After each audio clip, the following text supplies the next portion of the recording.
வணக்கம். Welcome to கதை திரட்டு. இந்த வீடியோல நம்ம என்ன கதை கேட்க போறோம்னா, உயிர் உறவுகள் கதையின் 6வது பகுதி. நம்ம சேனலை இதுவரைக்கும் சப்ஸ்கிரைப் பண்ணாதவங்க சப்ஸ்கிரைப் பண்ணுங்க. பக்கத்தில் இருக்கிற பெல் ஐகானை கிளிக் பண்ணி ஆல்ங்கிற ஆப்ஷனை பிரஸ் பண்ணுங்க. ஸோ தட் நான் போடுற கதைகளை உடனுக்குடனே நீங்க கேட்கலாம்.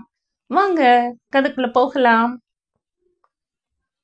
இந்த வயசுல இவ்ளோ பொறுப்பா பேசுறத பாக்குறதுக்கு ரொம்ப சந்தோஷமா இருக்கு தம்பி என்றபடி புகழை பார்த்து வந்தனர் பக்கத்து ஊர் பெரிய மனிதர்கள் சிலர். அவர்களை பார்த்ததும் முகத்தில் புன்னகையுடன் தனது பேச்சை நிறுத்தியவன் அருகில் இருக்கும் தனது சித்தப்பா மகனை பார்த்ததும் முகம் மாற, எதற்கு வந்திருக்கிறார்கள் என புரிய, பின்னர் வாங்க மாமா, வாங்க சித்தப்பு, வாங்கண்ணே என்ற வார்த்தையை மட்டும் சொல்லிவிட்டு அருகில் இருக்கும் வேப்ப மரத்தின் அடியில் சென்று நின்றவன், மருது, அந்த கைத்து கட்டுல எடுத்துட்டு வந்து இங்க போடு, இவங்க எல்லாரும் உட்காரட்டும் என அவர்களை உபசரிக்காமல் உபசரித்தான். அதற்குள் அங்கிருந்த ஒருவர், எல்லாரும் உட்காருங்கன்னு சொன்னா குறைஞ்சா போயிடுவான் என வாய்க்குள் முனக, அது புகழின் காதில் விழுந்தாலும் விழாதது போல அருகில் இருக்கும் கல் பெஞ்சில் அமர்ந்தான் அவன். இதுதான் புகழ். அதிகம் பேச மாட்டான், எதற்கும் உணர்ச்சி வசப்பட மாட்டான், தானாக வம்புக்கும் செல்ல மாட்டான். ஆனால் அவனுடைய விஷயத்தில் தலையிட்டால் ஏண்டா அப்படி செய்தோம் என அவர்கள் வருந்தும் அளவிற்கு அவர்களை மாட்டி விடுவான். கத்தியின்றி இரத்தமின்றி மௌனத்தாலும் செயல்களாலுமே அவர்களை காயப்படுத்தி விடுவான். எதிரிகள் பகைவர்கள் அவனை தேடி வந்தாலும் வருபவர்களுக்கு மரியாதைக்கு குறை இருக்காது. ஆனால் வாழைப்பழத்தில் ஊசி ஏற்றுவது போல குறை சொல்ல முடியாத அளவுக்கு தனது கோபத்தை காட்டுவான் புகழ். சிறிது நேரம் அங்கு மௌனம் நிறைந்திருக்க நடுவில் அமர்ந்திருந்த பெரியவர், இப்படியே அமைதியா இருந்தா இதுக்கு முடிவுதான் என்ன? பேசத்தானே வந்தோம், ஆரம்பிங்கப்பா. என்ன கோவிந்தா, எங்க கிட்ட சொன்னத தம்பி கிட்டையும் சொல்லு என சொல்லவும், புகழ் வயதில் இருக்கும் கோவிந்தன் உடனே, நான் என்னத்தங்க சொல்றது, நடந்தது என்னன்னு உங்களுக்கே தெரியும். உரிமையை கேட்டா சண்டைக்கு வராங்க. இவனுக்கு எந்த அளவுக்கு அந்த இடத்துல பங்கு இருக்கோ அதே அளவு எனக்கும் இருக்கு.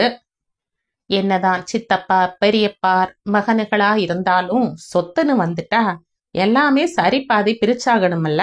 இவன் மட்டும் அந்த மல்லிகை பூ தோட்டம் அவனுக்கு மட்டுமே வேணும்னு சொல்றது என்ன நியாயம்? எனக்கும் அது வேணும், பாதி பங்கு எனக்கும் அதுல இருக்குல்ல என அவன் தனது பக்க விளக்கத்தை எடுத்துரைத்தான்.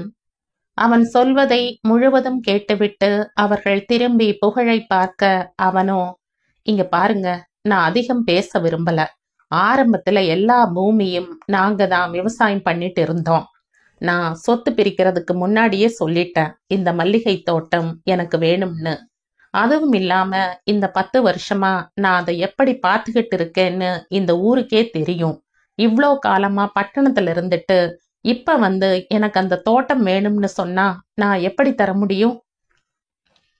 எத்தனை முறை தண்ணி இல்லாம விவசாயமே நின்னு போனப்பவும் நான் அந்த தோட்டத்துக்கு காசு போட்டு தண்ணி வாங்கி ஊத்துனேன், உங்களுக்கும் தெரியும் தானே என சொல்லி புகழ் நிறுத்தவும், அது தெரிஞ்சதுனாலதான்ப்பா நாங்களும் இவ்வளோ பொறுமையா பேசிட்டு இருக்கோம் என அவர்கள் சொல்லவும், எல்லாம் தெரிஞ்சும் இப்படி பேசினா நான் என்ன சொல்ல முடியும்?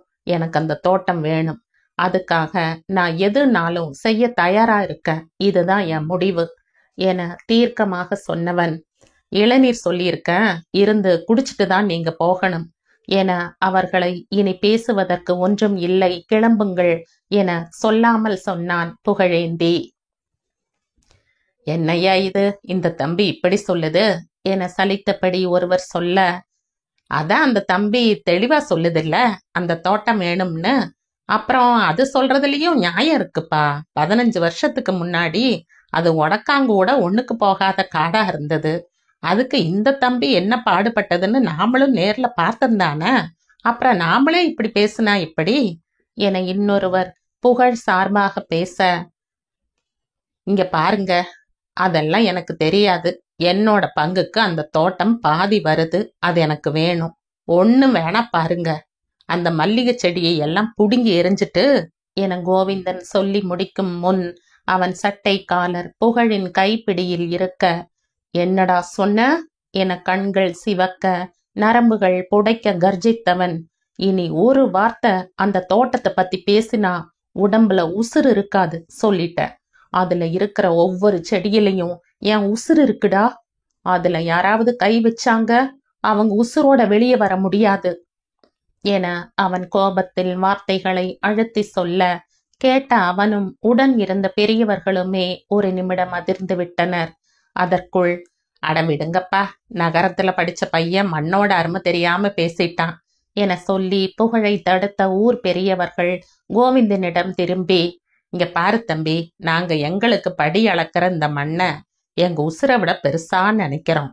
இதுல நாங்க விதைக்கிற ஒவ்வொரு நாத்தும் செடியும் எங்க சொந்த புள்ள போல பார்த்து பார்த்து வளர்க்கிறோம்.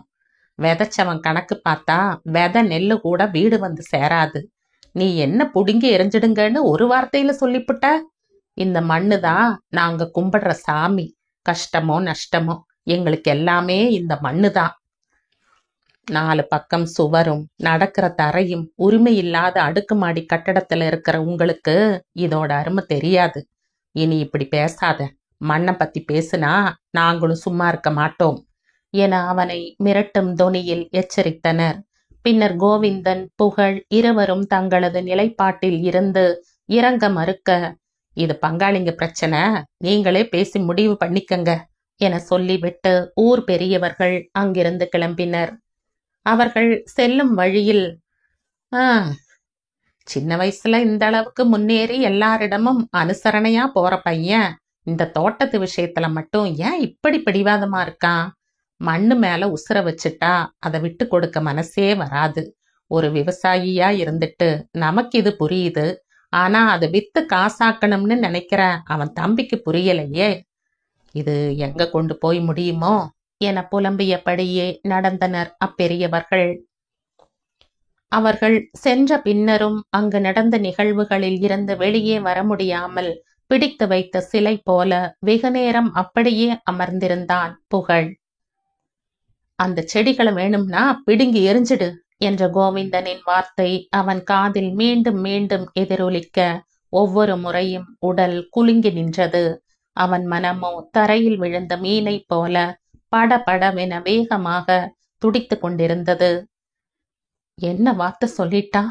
நான் அவனிடம் பல முறை எடுத்து சொல்லியும் அவன் அந்த தோட்டத்தின் மீதே பிடிவாதமாக இருக்கிறான் என மனதிற்குள் புலம்பியவன், அதற்கு அவன் மட்டும்தான் காரணமா என அவன் மனம் அவனை பார்த்து கேட்க, அவனோ தன் மனதிடம், எனக்கும் தெரியும் இதில் என் மாமாவின் பங்கும் இருக்கிறது என்று, ஆனால் என சொல்லியபடியே மரத்தின் மீது சாய்ந்து அமர்ந்தான். ஆம், புகழின் தந்தை தனது தூரத்து சொந்தமான தம்பியோடு சேர்ந்து வாங்கிய சொத்து இது. 2 பெரியவர்களும் இறந்துவிட அந்த சொத்து பிரிக்காமல் இருந்தது. தரிசு நிலமாக இருந்ததால் யாரும் கண்டுகொள்ளவில்லை. அவரின் மகன் கோவிந்தன் படித்து முடித்துவிட்டு நகரத்தில் வேலை பார்க்கிறான். மூதாதையர் சொத்து என 4 ஏக்கர் இருக்க அது அண்ணன் தம்பி இருவரும் பிரித்து கொண்டனர். அப்போது புகழின் பராமரிப்பில் இருக்கும் மல்லிகை தோட்டம் இருவருக்கும் பொதுவான பங்காக வந்தது. தனது பங்கிற்கு வந்த காட்டை மாணிக்கத்திடம்தான் விற்றான் கோவிந்தன். முழுவதும் தென்னந்தோப்பு இருக்க ஓரத்தில் இந்த மல்லிகை தோட்டமும் இருக்கிறது. சொத்து பிரிக்கும் போது அது இருவருக்கும் பொதுவாக வர அதற்கான முழு தொகையும் கொடுத்து விடுவதாக புகழ் சொல்ல அவனும் ஒத்துக்கொண்டான். ஆனால் மாணிக்கமோ அந்த மல்லிகை தோட்டம் கொடுத்தால் மட்டுமே எல்லா நிலங்களையும் வாங்குவேன் என அடம் பிடிப்பதால் இப்போது இந்த பிரச்சனை மாணிக்கத்திற்கும் புகழிற்கும் இடையே கண்ணுக்கு தெரியாத ஒரு போர் இருந்து கொண்டே இருக்கும். அதில் இதுவும் ஒன்று. எந்த காரணத்திற்காகவும் அந்த தோட்டத்தை அவன் யாருக்கும் கொடுப்பதில்லை என்பதில் உறுதியாக இருந்தான். அவன் நினைத்தாலும் அவனால் அதை கொடுக்க முடியாது. அந்த தோட்டத்தில் விதைகளை தூவவில்லை, தன் கனவுகளையும் ஆசைகளையும் தூவி இருக்கிறான். அது இன்று செழித்து வளர்ந்து மலர்களாக மலர்ந்திருக்க அவனது நினைவுகளும் அதனுடனே மனம் வீசிக்கொண்டிருக்கின்றன.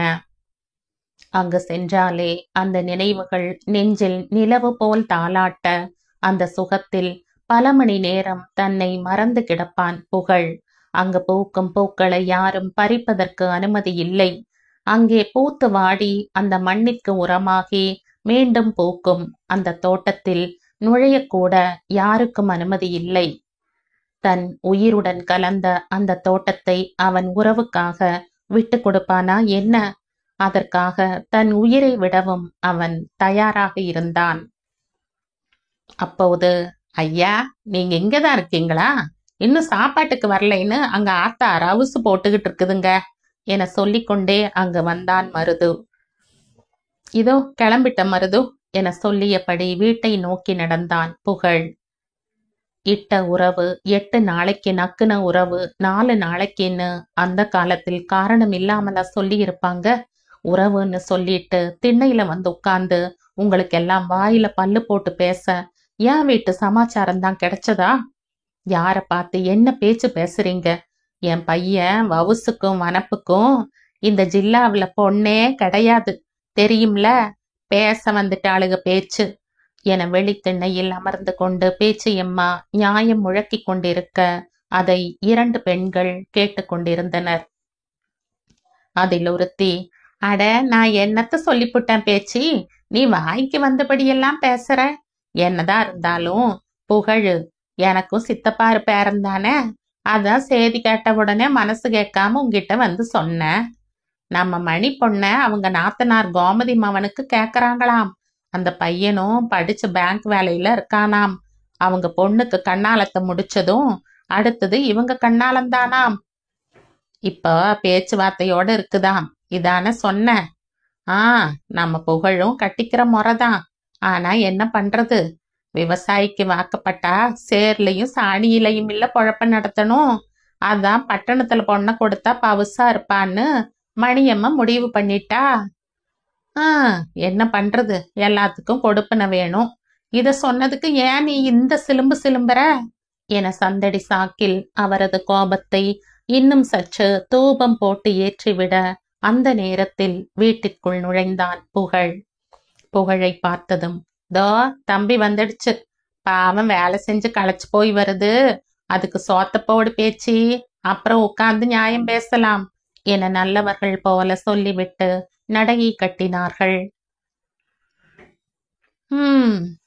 ஏழுகிறவன் இழப்பமானால் எருது மச்சா முறை கொண்டாடுமா? வீதியில போறவையெல்லாம் நின்னு வெசனப்பட்டு போற அளவுக்கு என் குடும்ப நிலைமை இருக்கு. என் பேச்சுக்கு இந்த வீட்டுல எங்க மரியாதை இருக்கு? யாரை குறை சொல்ல? நான் வாங்கிட்டு வந்த வரம் அப்படி என புலம்பிக் கொண்டே வீட்டிற்குள் சென்று அவர் உணவை எடுத்து வைக்க ஏற்கனவே மனக்குழப்பத்தில் இருந்த புகழ் அவர் சொன்னதை கவனிக்காமல், ஏமா எப்ப பார்த்தாலும் புலம்பிட்டே இருக்கீங்க, ச்ச, எங்க போனாலும் நிம்மதியே இல்ல என வார்த்தையை விட அதுவரை கோபமாக மட்டுமே இருந்த பேச்சியம்மாள் இதை கேட்டதும் பொங்கி எழுந்து விட்டார். நேசம் கொண்ட மனது தனது ஆசைகளை விதைகளாக தூவி உயிரை நீராக பாய்ச்சி தன்னையே மண்ணிற்கு உரமாக்கி உருவாக்கிய நந்தவனம் அல்லவா அது? அவளது புன்னகையில் சிந்திய முத்துக்களே அங்கு மலர்களாக, அவளது பாதம் பதிந்த இடங்களே அதன் ஆணி வேர்களாக, அங்கு நிறைந்துள்ள அவளது மூச்சுக்காற்றே அப்பூக்களின் வாழ்விற்கு உயிர் கொடுக்க, வேராக அவனும் செடியாக அவளும் நிறைந்திருக்க, அதை பங்கென்று சொல்லி பறித்திட நினைத்தால் அது நியாயமா, தர்மமா? இரவு பொழுது நிலவின் குளிர்ச்சியும் இதமான தென்றலும் அந்த மலரின் மணமும் அவன் வேதனையை குறைப்பதற்கு பதிலாக அதிகப்படுத்தி கொண்டிருந்தது. பேச்சியம்மா சொன்ன வாக்கியம் அவன் மனதை சுக்கு நூறாக உடைத்திருந்தது. ஒற்றை வழி பாதை என தெரிந்திருந்துதான் அவன் பயணம் செய்தான். பாதையின் நடுவில் தடைகள் வரும் என்று நினைத்தான் தான். ஆனால் பாதையே தடைப்பட்டால் பயணிப்பவனின் நிலை என்ன? விடையே இல்லாத வினா ஒன்றிற்கு விடை தேடும் முயற்சியில் இருந்தான் அவன். வீண் கனவுகளை நெஞ்சில் விதைக்காதே என ஆழ்மனம் எச்சரித்தும் அலை கடலென பொங்கி எழும் நினைவுகளும் ஆசைகளும் அதை அலட்சியப்படுத்தின. கனவுதான் என்றாலும் அந்த நினைவுகளாவது நெஞ்சில் எப்போதும் பசுமையாக இருக்கட்டும் என சிறு பிள்ளைத்தனமாக அன்று அவன் மனதில் விதைத்த விதை இன்று விருட்சமாக வளர்ந்து இதயத்தை இரண்டாக பிளப்பது போல் ரணத்தை ஏற்படுத்தி கொண்டிருந்தது. பேச்சியம்மா சொன்ன செய்தி அவன் மனதை கூறு போட்டு கொண்டிருந்தது. என்ன கட்டின மகராசன் கண்ணை மூடறப்ப என்ன பார்த்து, தேசிங்கி ராசா மாதிரி 2 சிங்க குட்டிங்க உனக்கு இருக்காங்க பேச்சி, நீ எதுக்கும் கலங்காத, எப்பாடு பட்டாவது அவங்கள நல்லா படிக்க வச்சுடு அப்படின்னு சொல்லிட்டு கண்ணை மூடினாரு. ஆனா என் போதாத காலம் மஞ்சக்காமால வந்து நான் படுக்க உன்னோட படிப்பு பாதியிலே நின்னு போச்சு. கலப்பையை நீ கையில் எடுக்க வேண்டியதா போயிடுச்சு. நீ இப்ப சம்பாரிச்சு பெரிய மனுஷன் ஆயிட்ட, அதனால நாங்கெல்லாம் நீ சொல்றது தானே கேட்டாகணும். பேசு ராசா பேசு. பாவி மக அப்பவே இந்த உசுறு போயிருந்தா இப்ப இந்த அவமானம் எனக்கு வந்திருக்காது. இப்பதான் அவளுக பேசிட்டு போறாளுக, இப்ப நீயும் பேசு என ஆத்திரமும் அழுகையுமாக சொன்னதோடு நிற்காமல், என்னதான் காசு பணம் இருந்தாலும் கௌரவம் அந்தஸ்தெல்லாம் வந்துடுமா என்ன? கண்ணாலம் பண்ற வயசுல காளமாடு மாதிரி பையனை வச்சுக்கிட்டு இருக்கும் போதே தெரியல அவ குடும்ப வவுச பத்தின்னு. 4 பேரு 4 விதமா பேசுறப்போ எனக்குத்தான் சாகணும் போல இருக்கு. உனக்கு அதை பத்தி என்ன கவலை? நீ சாப்பிடுப்பா சாப்பிடு என சொல்லிவிட்டு அழுகையுடனே சுவரின் ஓரத்தில் சென்று அமர்ந்தார். எப்போதும் போல அம்மா கோபத்தில் பேசுகிறார் என நினைத்து அவன் பேச, ஆனால் அவரின் ஆத்திரமும் அழுகையுமான இந்த பேச்சு அவனுக்கு அதிர்ச்சியாக இருக்க, உடனே சாப்பாட்டில் இருந்து எழுந்து தாயின் அருகில் சென்று அமர்ந்தவன், அச்சோ அம்மா, நான் என்ன சொன்னேன்? நீங்க சின்ன விஷயத்துக்கு கூட பெருசா கவலைப்படுவீங்க, அதனால நீங்க ஏன் புலம்பிட்டு இருக்கீங்க அப்படின்னு தானே கேட்டேன். நான் இருக்கும்போது நீங்க எதுக்குமே கவலைப்படக்கூடாதும்மா, அதுக்குத்தான் அப்படி சொன்னம்மா. நீங்க என்னம்மா இப்படி எல்லாம் பேசுறீங்க என்றவன் மீண்டும் அவர் முகத்தை தன் பக்கம் திருப்பி, என்னாச்சுமா? யார் உங்களை என்ன சொன்னா? அந்த வளரு சித்தி ஏதாவது சொன்னாங்களா? இல்ல வேற யாரும் ஏதாவது சொன்னாங்களா? எதுக்கு இப்படி ஆத்திரப்படுறீங்க?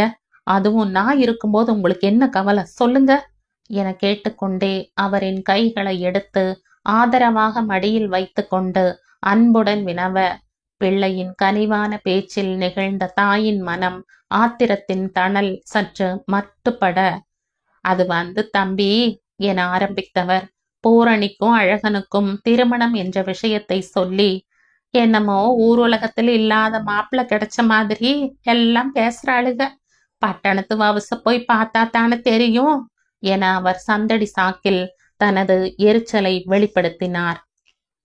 பேச்சியம்மாள் பேச்சை ஆரம்பித்தவுடன் வேறு ஏதோ சொல்லப் போகிறார் என நினைத்து அவன் ஆர்வமாக கேட்க, ஆனால் அவர் சொன்ன செய்தி ஒரு நிமிடம் அவன் இதய துடிப்பையே நிறுத்திவிட்டது. என்னம்மா சொல்றீங்க நீங்க என அவன் உடல் ஒரு நிமிடம் அதிர்ந்து குலுங்க, அதிர்ச்சியுடன் தன் தாயின் முகத்தை அவன் பார்க்க, ஆனால் அவரோ அதை அறியாமல், அட உண்மையத்தான் சொல்றேன் புகழு, இப்போ இதத்தான் உன் சித்தி சொல்லிட்டு போறா. ஆனா எனக்கு அது கூட கோபம் இல்ல பெரியவனே. அந்த சண்டிராணி யாரையோ கண்ணாலம் பண்ணிட்டு போகட்டும், அவங்க சகவாசமே நமக்கு வேண்டாம். ஆனா நீ படிக்காதவன், அதனால உனக்கு கற்ற உரிமை இல்லை அப்படின்னு பேசுறாங்க பாரு, அதான் என்னால தாங்க முடியல. அதுக்கு நான் தானே காரணம். மஞ்சக்காமால வந்தப்பவே இந்த உசுறு போயிருந்தா உனக்கு இந்த பேச்சு வந்திருக்காதல்ல என அவர் மீண்டும் முதலில் இருந்து ஆரம்பிக்க, அம்மா என கத்தியவாறே கோபத்துடன் அவரது வாயை கைகளால் மூடியவன் அமைதியாக சிறிது நேரம் கண்களை மூடி மூச்சை இழுத்துவிட, அப்போதும் அவனது புஜத்தின் நரம்புகள் துடிக்க, அதை அடக்கி தன்னை கட்டுப்படுத்த அவன் முயன்று கொண்டிருந்தான். பேச்சியம்மாவோ அவனது இந்த செயலில் தனது பேச்சை நிறுத்தி திகைப்புடன் அவன் முகத்தை பார்க்க, அதில் அவன் என்ன மனநிலையில் இருக்கிறான் என்பதை அவரால் உணர முடியவில்லை. அவரும் ஏதும் பேசாமல் அவனையே பார்த்து கொண்டிருக்க, சில நிமிடங்களுக்கு பின்னரே கண்களை திறந்தவன் தன் அன்னை தன்னை பார்க்கிறார் என உணர, சட்டென்று முகத்தை வேறு புறம் திருப்பிக் கொண்டு, இனி அப்படி சொல்லாதீங்கம்மா என சொல்லியவாறே விருட்டென்று அங்கிருந்து நகர்ந்தான். அப்போது அவன் கால்கள் சற்று தடுமாற தம்பி பாத்துடா என பேச்சியம்மா பதற, அவனோ ஒண்ணுமில்ல, நான் பாத்துக்கிறேன் என்றவாறு வேகமாக வீட்டை விட்டு வெளியே வந்தான். டேய், சாப்பிட்ட கையை கழுவாம கூட போறையே என பேச்சியம்மா சொல்ல, அதை கேட்கும் நிலையில் அவன் இல்லை. புகழின் மனமோ புயலில் சிக்கிய காற்றாடி போல அல்லாடிக் கொண்டிருந்தது. அப்போது அருகில் இருக்கும் ரேடியோவில், நான் உன்ன நினைச்ச, நீ என்ன நினைச்ச, தன்னால நெஞ்சு ஒண்ணாச்சு, நம்ம யாரு பிரிச்சா ஒரு கோடு கிழிச்சா, ஒன்னான சொந்தம் ரெண்டாச்சு, ஒன்னால தானே பல வண்ணம் உண்டாச்சு, நீ இல்லாமத்தானே அது மாயம் என்றாச்சு, அது மாயம் என்றாச்சு.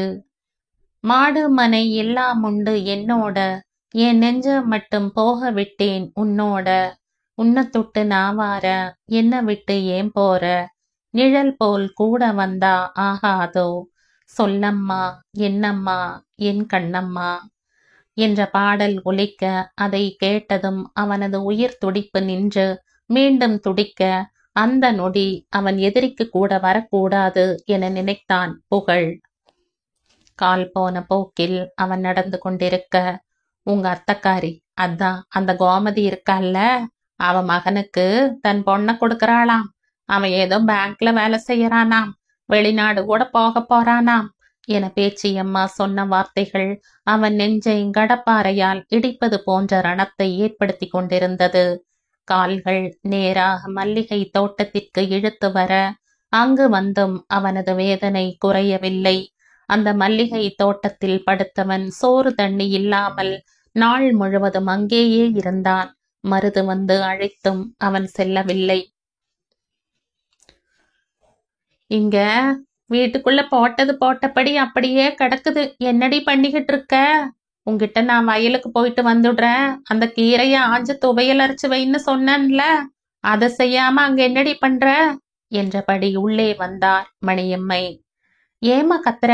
டிவியில நம்ம தலைவர் படம் போட்டிருக்காங்க, பார்த்துட்டு வந்து செஞ்சுடுற என பதிலுக்கு கத்தியபடி படத்தில் மூழ்கி இருந்தாள் பூரணி. ஆமாம்டி, இப்படியே வாய்க்கு வாய் பேசிட்டிரு. இப்படி உன் மாமியார் கிட்ட பதில் சொன்னா பொண்ணை வளர்த்து வச்சிருக்கிற லட்சணத்தை பாருன்னு என்னத்தான் திட்டுவாங்க. அதுவும் உன் அத்தை என்ன குறை சொல்றதெல்லாம் முதல் ஆளா இருப்பா. மரியாதையா வந்து இந்த கீரை ஆஞ்சு துவையல் அரைச்சு வை என மணியம்மை மீண்டும் சத்தம் போடவும், அடடா உன்னோட பெரிய தொந்தரவா போச்சுமா என்றபடியே எழுந்து மணியம்மையின் முன் வந்து நின்றவள், இங்க பாருமா, என்ற அத்தை வீட்டிலெல்லாம் இந்த மாதிரி அம்மிக்கல் எல்லாம் இல்ல. ஸ்விட்ச் போட்டா மிக்சியே துவையல் அரைச்சிடும். அதுவும் டிவி பார்த்துக்கிட்டே செய்யலாம். எல்லா வேலைக்கும் அங்க மிஷின் இருக்காம். நம்ம அரசி சொன்னா பாத்திரம் கூட விளக்கி கழுவிடுமா. தெரியுமா உங்களுக்கு? இங்க மாதிரி எல்லாம் இடுப்பு வலிக்க வேலை கிடையாது. அதனால நீ ஒன்னும் கவலைப்பட வேண்டாம். உன்னை யாரும் தப்பா பேச மாட்டாங்க என தலையும் கையும் அவள் பேச்சுக்கு ஏற்றபடி நயனம் வாசிக்க, தனது மாமியார் வீட்டின் பெருமையை பூரணி பறை சாட்சி கொண்டிருந்தாள். ஆமாமா, அங்க எல்லாத்துக்கும் மிஷின் இருக்கும். கூடவே கொலஸ்ட்ரால், சுகர், பிபி எல்லாம் அவங்க உடம்புலையும் இருக்கும். அதானே உனக்கும் வேணும் என கிண்டலாக கேட்டபடி அங்கு வந்தாள் பாரி. அவள் சொன்னதும் முகம் சுருங்கிய பூரணி, உனக்கேண்டி பொறாம? அம்மா, இவளை கொஞ்சம் கண்டிச்சு வை. எப்ப பார்த்தாலும் அந்த வீட்டை பத்தி மட்டமாவே சொல்லிட்டு இருக்கா. இது நல்லா இல்ல, சொல்லிட்டேன் என கோபமாக தாயிடம் புகார் செய்தாள் பூரணி. பாரி, நீ சும்மா இருக்க மாட்டியா? அது நம்ம பூரணி போய் வாழ போற வீடு, அப்படியெல்லாம் சொல்லக்கூடாது என மணியம்மை பாரியை கண்டிக்க, நல்லா உரைக்கிற மாதிரி சொல்லுமா, என்ன வார்த்தை பேசுறா என பூரணி பாரிக்கு பழிப்பு காட்ட, பாரியோ, அம்மா நான் யாரையும் குறை சொல்லல, உங்களுக்கு தெரியும் தானே, ஒரு பரீட்சைக்காக அத்தை வீட்டுல போய் ஒரு வாரம் தங்கி இருந்தேன். அவங்களோட பழக்க வழக்கம் எல்லாம் நமக்கு ஒத்து வராதுமா. அதுவும் நம்ம பூரணி குணத்துக்கு சுத்தமா ஒத்து வராது. அரை மணி நேரத்துக்கு மேல வீட்டுக்குள்ள இருக்க மாட்டா. அங்கெல்லாம் வீட்டு கதவு திறந்து வைக்கிறதே ஒரு நாளைக்கு அரை மணி நேரம்தான். என்னாலேயே இருக்க முடியல, இவ எப்படி சமாளிக்க போறா? அதான் சொன்னேன் என தனது தமக்கையை பற்றி நன்கு அறிந்தவள் என்பதால் சொல்லி கவலைப்பட, உடனே பூரணி, அப்படியா, என்ன பாரி இப்படி சொல்ற? அங்க சுத்தி பார்க்க நிறைய இடம் இருக்கு, எல்லாரும் தினமும் வெளியில போவாங்கன்னு நம்ம சாந்தி சொன்னா, நீ என்ன இப்படி சொல்ற? அவங்கெல்லாம் வீட்டை விட்டு வெளியே வரமாட்டாங்களா? வீட்டுக்குள்ள என்ன பண்ணுவாங்க? கடைக்கண்ணிக்கு போறதுக்கு வெளியே வரணும் தானே என அவள் அப்பாவியாக கேட்கவும், இல்ல பூரணி, அதெல்லாம் ஃபோன் பண்ணா வீட்டுக்கே வந்துடும். அதுவும் அத்தை வீட்ல ஹோம் தியேட்டர் ரூம்னு இருக்கு. சினிமா கூட வீட்லயே பாத்துக்குவாங்க. வெளியே போக வேண்டிய அவசியமே இல்ல என்றாள். அப்படியா என அவள் ஆச்சரியத்தில் வாய் பிளக்க, ஏன் இதெல்லாம் உனக்கு தெரியாதா? அழக மச்சான் உன்கிட்ட ஏதும் சொல்லலையா என பாரி கேட்கவும், இதெல்லாம் ஒன்னும் சொல்லல. அவர் படிச்ச ஸ்கூல் காலேஜ் பத்தி சொன்னாரு, வேலையை பத்தி சொன்னாரு. ஆனா இதெல்லாம் சொல்லல. நாங்க எங்கடி பேசினோம்? அவங்க வேலையை பார்க்கவே நேரம் சரியா இருக்கு. இதுவும் அன்னைக்கு கார்ல வரும்போது அரசி நானு மச்சான் பேசிட்டு வந்தோம். அப்பதான் சொன்னாரு என்றாள் பூரணி.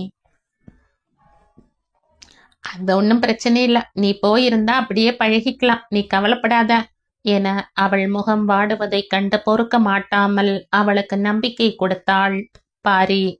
அதுவரை துள்ளலாக பேசிக் கொண்டிருந்த பூரணி இப்போது யோசனையாக தலையாட்டினாள். மனதிற்குள் ஒரு அச்சம் மெல்ல உள்ளே நுழைந்தது. அதே மனநிலையில் தான் மணியம்மையும் இருந்தார். பாரி சொன்னதும் அதை கேட்டவுடன் பூரணியின் முகமாற்றம் அவருக்கும் சிறிது கவலையை ஏற்படுத்தியது. சிறு வயதில் இருந்தே அவரின் கைகளுக்குள்ளே இருந்து பழகியவள் பூரணி.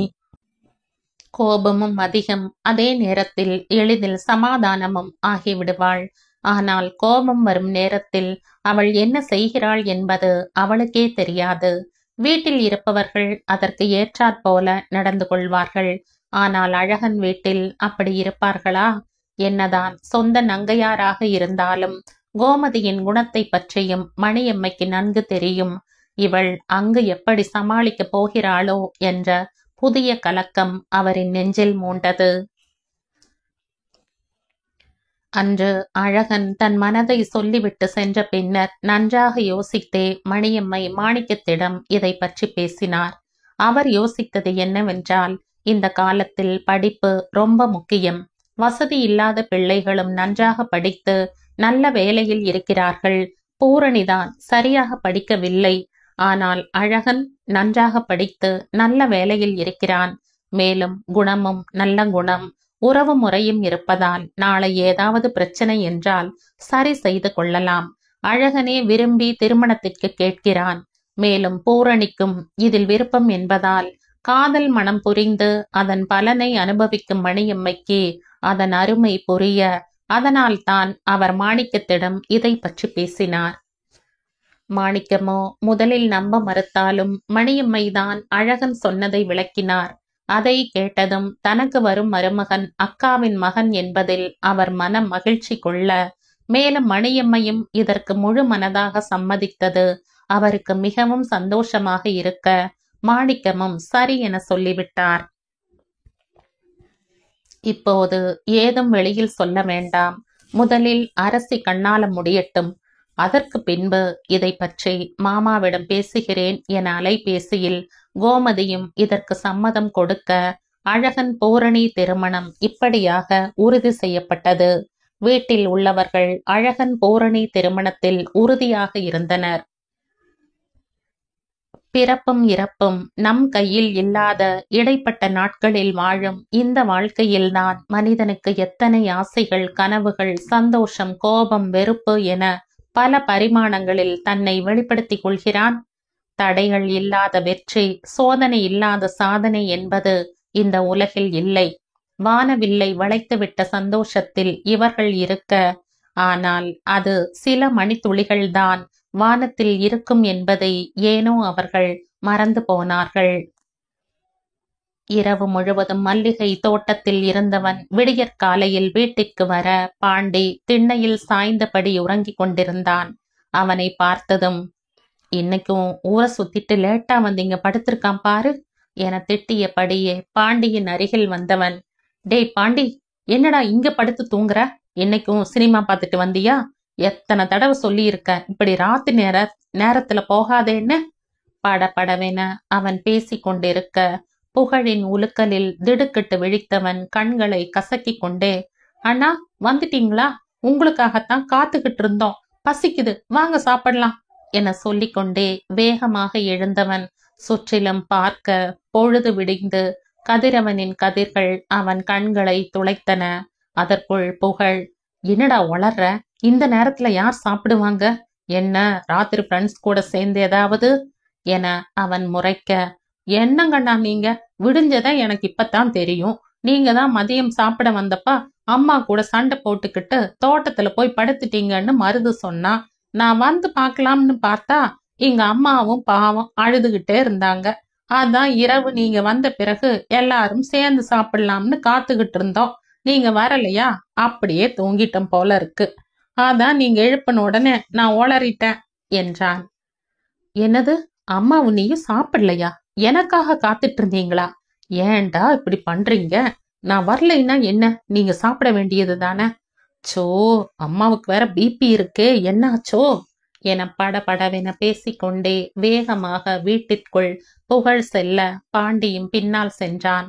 அங்கு பேச்சியம்மா முற்றத்தில் சாய்ந்தபடி கண்களை மூடியிருக்க புகழ் பாண்டியை திரும்பி முறைத்தவாறே, பாரு இப்படியே தூங்கியிருக்காங்க இவங்களும் என்றபடி அருகில் சென்று அவரை உலுக்க அவரோ பேச்சு மூச்சில்லாமல் இருந்தார். ஐயோ அம்மா, என்னாச்சு? இங்க பாருங்கம்மா என புகழ் பதற, பாண்டியோ, அம்மா என்னாச்சு? அண்ணன் வந்துட்டாங்க, இங்க பாருங்க என கத்த, அதற்குள் புகழ், பாண்டி அந்த தண்ணி எடு என்றவன் அவர் முகத்தில் தெளிக்கவும் அவர் உடலில் லேசான அசைவு ஏற்பட, அம்மா அம்மா இங்க பாருங்க என பாண்டி அவர் கன்னத்தை தட்டி அவரை எழுப்ப அவரோ கண்களை திறக்க முடியாமல் பிதற்றிக் கொண்டிருந்தார். தம்பி, புகழு புகழு என அவர் இடைவிடாமல் முனக, புகழோ வேகமாக அவருக்கு முதல் உதவி செய்தவன் அவரை தூக்கி இருவரும் சேர்ந்து கட்டிலில் படுக்க வைத்தனர். அவரை படுக்க வைத்துவிட்டு வேகமாக பாண்டியிடம் திரும்பியவன், உனக்கு அறிவு இருக்காடா? அம்மாவுக்குத்தான் உடம்பு சரியில்லைன்னு தெரியும்ல, அப்புறம் ஏன் சாப்பிடாம இருந்தீங்க? ஏன்டா எல்லாருமா சேர்ந்து என்ன கொல்றீங்க என கோபத்தோடு ஆரம்பித்து ஆற்றாமையோடு முடித்தான் புகழ். இல்லங்கண்ணா, அம்மா தான் ஏதோ உங்களை திட்டிட்ட, அதான் அவன் சாப்பிட வரலைன்னு சொல்லிட்டு இருந்தாங்க, அதான் என பாண்டி சொன்னதும், அவங்க சொன்ன உனக்கு எங்கடா போச்சு புத்தி? படிச்சு வந்தானு நீ? ஆமா, படிப்பு படிப்பு, படிச்சவங்க பழப்பெல்லாம் இப்படித்தான் இருக்கும். அவங்களே வயசானவங்க, உடம்பு சரியில்லாதவங்க, அவங்கள சாப்பிட சொல்றதை விட்டுட்டு நீயும் கூட சேர்ந்து சாப்பிடாம சேர்ந்திருக்க. உங்களுக்கெல்லாம் அறிவு வேலையே செய்யாதா என மனதில் உள்ள கோபத்தை பாண்டியை வடிகாலாக நினைத்து அவன் கொட்டி கொண்டிருந்தவன், படிச்சா மட்டும் போதாது, சமயோசித புத்தி வேணும். படிச்சவன் நிலைமையெல்லாம் இப்படித்தான் இருக்கு, ஆனா யார் அதை புரிஞ்சுக்கிறா என அவன் வார்த்தைகளை கொட்ட பாண்டியோ தலை குனிந்தபடி அமைதியாக நின்றான். புகழு புகழு என ஈனஸ்வரத்தில் பேச்சியம்மாவின் குரல் கேட்க பாய்ந்து அவரின் அருகில் சென்றவன், மா மா என்னம்மா பண்ணுது, நல்லா இருக்குல்ல என அவன் பதட்டத்துடன் கேட்க மகனின் பாசத்தில் கண்களில் கண்ணீர் நிற்க அவனை அன்போடு பார்த்தவர், எனக்கு ஒண்ணுமில்ல புகழு, நீ பாண்டி திட்டாத. அவன் என்ன சாப்பிடத்தான் சொன்னா, நான் தான் நீ வரட்டும்னு என சொல்லி நிறுத்த, என்னம்மா நீங்க வெளியில வேலை செய்தின்னு போறவங்க நேரங்காலம் பார்த்து சாப்பிட முடியுமா? எனக்காக எது காத்துக்கிட்டு இருந்தீங்க? நீங்க சாப்பிட வேண்டியது தானே என அவன் சொல்லவும், இந்த அம்மா மேல உனக்கு கோபம் இல்ல புகழு, ஏதோ அந்த போக்கத்தவளுக சொன்னதை கேட்டு ரோஷம் வந்து 4 வார்த்தை சுருக்குன்னு சொல்லிப்புட்ட. அதுக்கு போய் இப்படி சோறு தண்ணி இல்லாம நீ இருக்கும்போது நாங்க மட்டும் எப்படி சாப்பிட முடியும் ராசா என சொல்லவும், இல்லம்மா அது வந்து என அவன் இழுக்க, சரி விடு, எவ்வளோ என்னமோ சொல்லிட்டு போறா, நான் இனி உன்னை ஒன்னும் சொல்ல மாட்டேன் என்றவர், என் பையனுக்கு படிப்பில்லைன்னாலும் தும்பப்பூ போல நல்ல மனசு இருக்கு, அதுக்கே 1000 பேர் வரிசையில் நிற்பாங்க என பெருமையுடன் சொன்னவர் சட்டென்று குரல் தழுதழுக்க, உன்னை விட சின்ன பையன், அவனுக்கு கண்ணால நடக்குது, நீ இன்னும் இப்படியே இருக்கியே அப்படிங்கிற ஆதங்கத்துலதான் அப்படி பேசிட்ட. இனி அப்படி பேச மாட்டேன் தம்பி என அவர் தன்னால் தான் தன் மகன் வேதனைப்படுகிறான் என நினைத்து புலம்ப அவரது அன்பில் நெகிழ்ந்தவன், அப்படியெல்லாம் இல்லம்மா, நீங்க ஏதும் தப்பா சொல்லல. என்ன திட்டுறதுக்கு உங்களுக்கு உரிமை இல்லையா என்ன? நீங்களும் என் நல்லதுக்கு தானே சொன்னீங்க என அவன் தன் தாயை தேற்றினான். சிறிது நேரம் அமைதியாக இருந்தவர் மீண்டும் புகழு என அழைக்கவும் அவன் அவரது கைகளை பிடித்தபடி என்னம்மா என்று கேட்டான். என்னாலதான் புகழு, உன்னால படிக்க முடியாம போச்சு. நான் அப்பவே செத்திருந்தேன்னா இப்ப உனக்கு நல்ல இடத்துல வாழ்க்கை அமைஞ்சிருக்கும். இந்த பாவியாலதான் உனக்கு இன்னும் கல்யாணம் ஆகாம இருக்கு என அவர் ஏதேதோ சொல்லிக்கொண்டே செல்ல, மா கொஞ்சம் நிறுத்துறீங்களா என புகழ் கோபமாக கர்ஜிக்க அவனது சத்தத்தில் பாண்டியே அரண்டு போய்விட பேச்சியம்மாவும் புலம்பலை நிறுத்தி முகத்தில் பயத்துடன் அவனை பார்க்க, கோபத்தில் அவன் முகம் துடிக்க கண்கள் சிவக்க அவரை பார்த்தவன், யாருமே என்ன புரிஞ்சுக்க மாட்டீங்களா? இப்ப என்ன உங்களுக்கு என்ன பிரச்சனை? நான் கண்ணாலம் பண்ணணும் அவ்வளவுதானே? பண்ணிக்கிறேன். நீங்க சொன்ன பொண்ண பண்ணிக்கிறேன். அது யாரா இருந்தாலும் சரி. போதுமா? சந்தோஷமா? இனி இப்படி பேசாதீங்க என அவன் சொல்லவும் பாண்டி மெதுவாக அவன் தோளில் கை வைத்து, அண்ணா என்ன ஆச்சுன்னா? அவங்கள சொல்லிட்டு நீங்க ஏன் இவ்வளோ கோபப்படுறீங்க? அம்மா தான் ஏதோ புரியாம பேசுறாங்க. நீங்க அதுக்கு போய் அங்க பாருங்க, அவங்கள மிரண்டு போய் இருக்காங்க என சொல்லவும் அதற்குள் நிதானத்திற்கு வந்துவிட்ட புகழ் தாயின் காலடியில் அமர்ந்தவன், மா உங்களுக்கு வேதனை தர்ற மாதிரி எந்த செயலும் நாங்க செய்ய மாட்டோம்.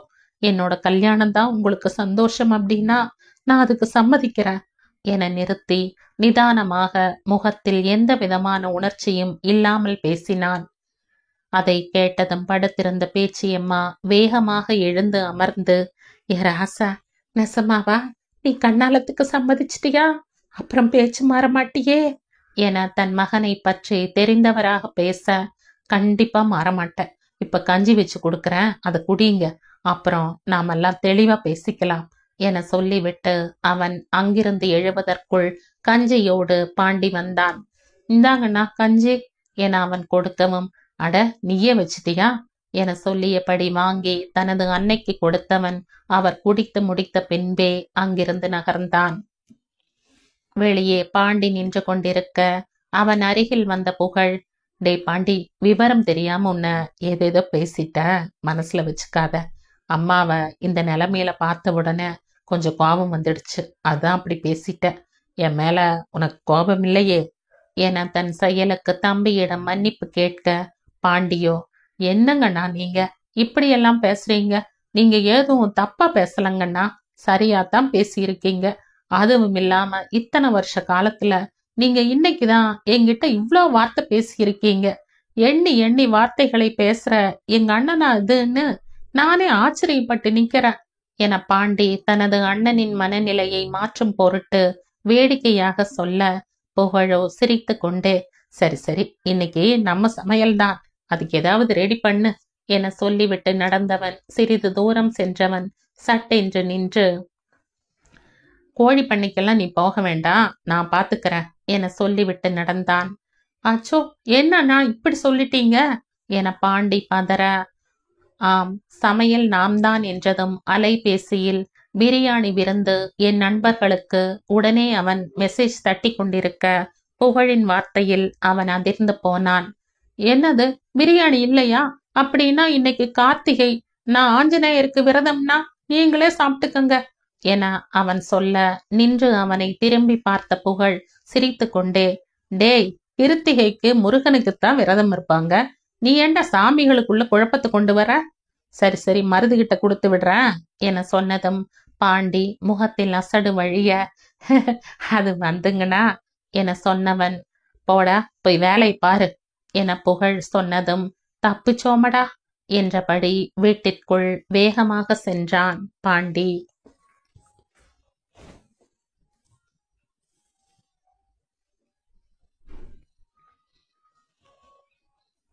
இந்த கதையின் தொடர்ச்சியை அடுத்த பதிவில் கேட்கலாம். நன்றி.